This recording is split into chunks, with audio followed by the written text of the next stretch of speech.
And welcome back, Air Acolytes, to another edition of Breaking Wind, a Last Airbender podcast. And at first, before we start the show, I have to have a little explainer here. So you saw us last week whenever we were talking about the episode Beginnings, part 1 and part 2, the one where we meet Avatar 1, the first Avatar, and it was a great episode. You saw us last week, and then you're like, oh, cool, they're back this week. Ladies and gentlemen, it has been a month, a full month, since we have done an episode of Breaking Wind, because we recorded a bunch of them ahead of time because I was going to be out of the country for a month. Wow. Yeah, so it's been a while. We're going to be a little bit out of sorts, plus StreamYard has screwed up the way that images work, and so they're all out of order, and we can't fix them, and I've been trying all day. So, if it seems like we're a little incompetent today, it's because we are, but StreamYard is actually also messing things up, and we're out of practice, and, you know, we're just a little incompetent. Okay, enough of that. Let's talk about The Guide. Episode 9. Can you believe Season 2 is ticking away like this? We're getting close to halfway mark, aren't we? We are way past the halfway mark. Really? We are almost, I think we have like 4 or 5 episodes left. Oh, We're getting into the streaming era where there's a lot less episodes per season, which sucks. A little bit. Let's talk about The Guide. So we start out with Jinora. She's found a lot of those floppy bunny things from the Legend of Zelda that gives you coins when you shoot them with an arrow. Yeah, her health was awesome. Thankfully, she's not very greedy. And when Tenzin comes over, he's like, hey, who you playing with? And there's nothing there. And she's like, oh, yeah, I'm just playing with some imaginary friends. And so he's just like, my daughter's very weird, but okay. And, so right there, you're just like, something's up with Jinora. And normally, I would say, well, this is one of those things they dropped on us suddenly. No, they have not. They have actually been dropping subtle hints all throughout the season that she's seeing things that aren't there. And they refer to one of them later on, whenever she goes into the temple and she's staring at that one statue. So Jinora's had a power unlock with the opening of the Southern Spirit portal. But we'll talk about that later. Right now, Korra shows up. If you remember last time Korra was with Tenzin, she told him to go flip off because she didn't need him anymore. But she shows up here. And she's not apologetic. She's just like, hey, guys, it's me. It's Korra. I need your help. It's a great moment. It is. She fills them in pretty quickly. Yeah, I just love. It's one of my favorite scenes in this season because she just goes on this huge explainer, which I think it's great that we had this right here because, you know, me not seeing the show for a whole month, I'm like, oh yeah. But yeah, she just goes through this big, huge explainer with this very intense look on her face. And then I think the funniest line in the whole episode, I knew this would happen.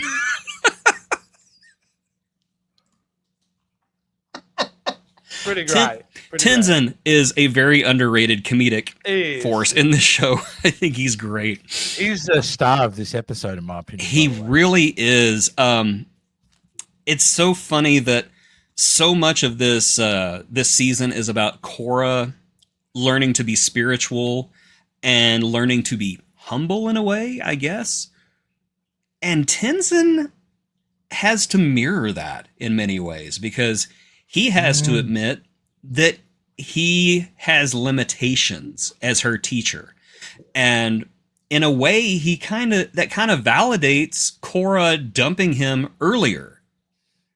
And I think that's such a fascinating thing because a lot of people will look at this and think, well, Korra's just an ass because she dumped poor Tenzin. But it's like, well, no, her decision, even though she was being manipulated, is rather validated here.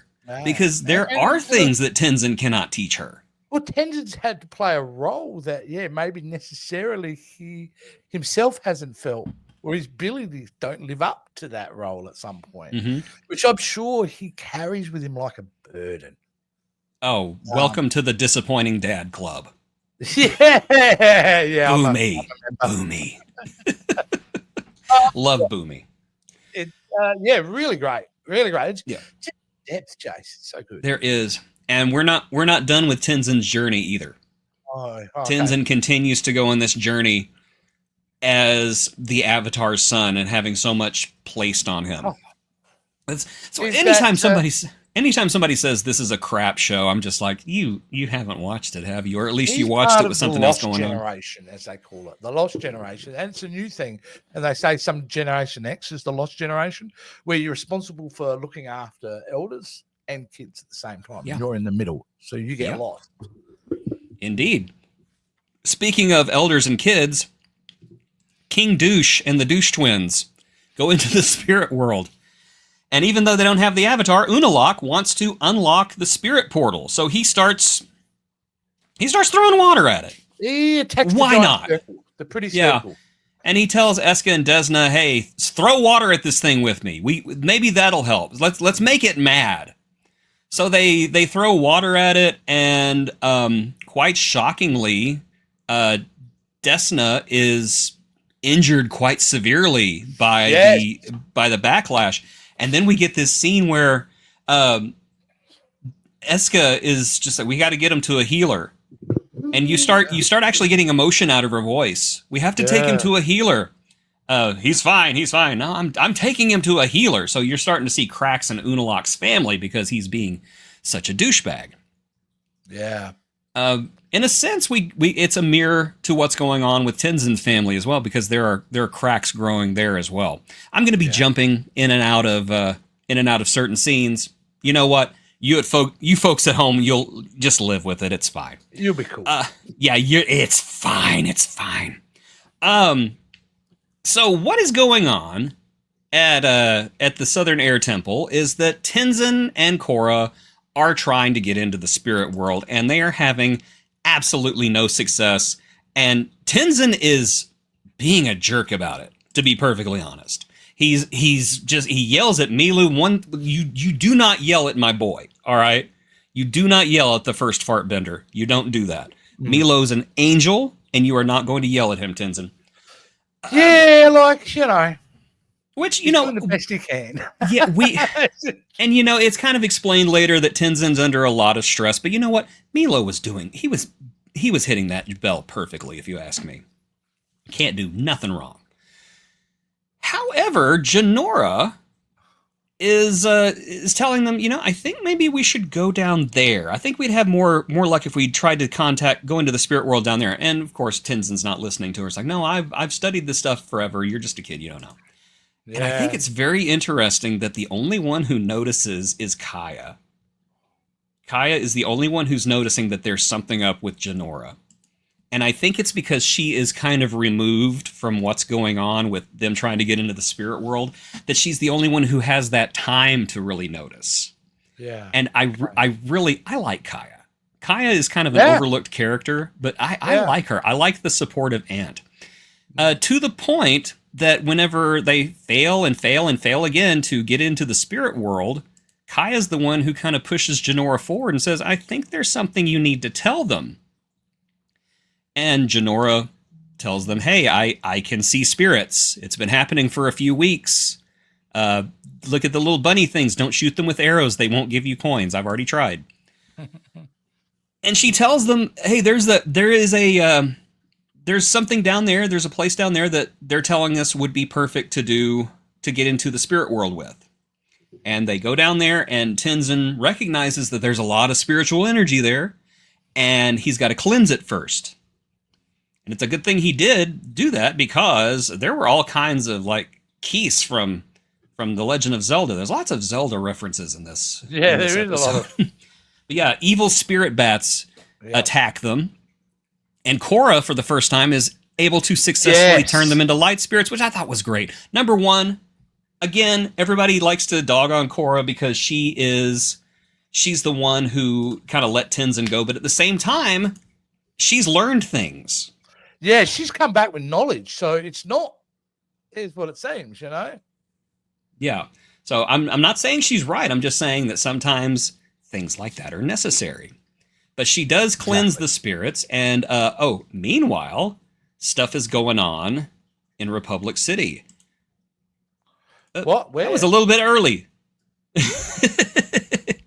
Well, anyway, let's just put it this way.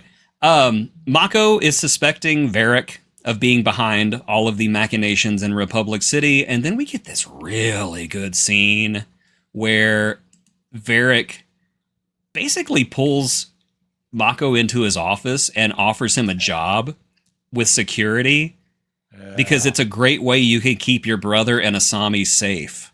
Yeah. It is such a sinister scene because if you look at it, it could go either way. If you don't believe, he's threatening him.